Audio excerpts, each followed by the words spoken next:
মা, আপনার চা।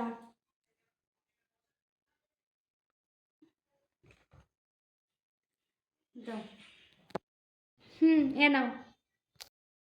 বাবা, এদের জন্য একটু মেকআপও করতে পারিনি। মা, লিপস্টিকটা একটু ভালো করে লাগান। কেন, কি হয়েছে?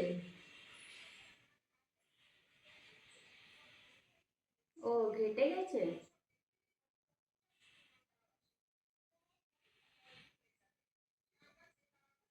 চাটা খাই একটু।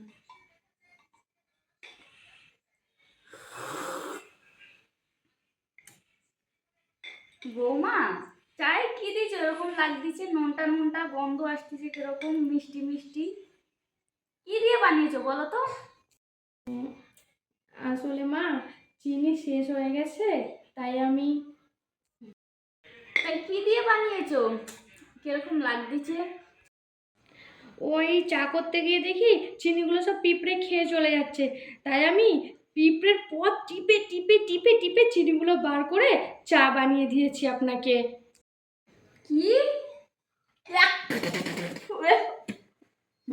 সেই দিন আমি কুত্তাকে বিস্কুট খাওয়াচ্ছিলাম, আপনি বললেন বিস্কুট কিনতে কি টাকা লাগে না, তাই চিনি পিঁপড়ে খেয়ে চলে যাচ্ছিল। তো চিনি কিনতে কি টাকা লাগে না, তাই পিঁপড়ের পথ টিপে টিপে চিনি বার করে আমি আপনাকে চা বানিয়ে দিয়েছি।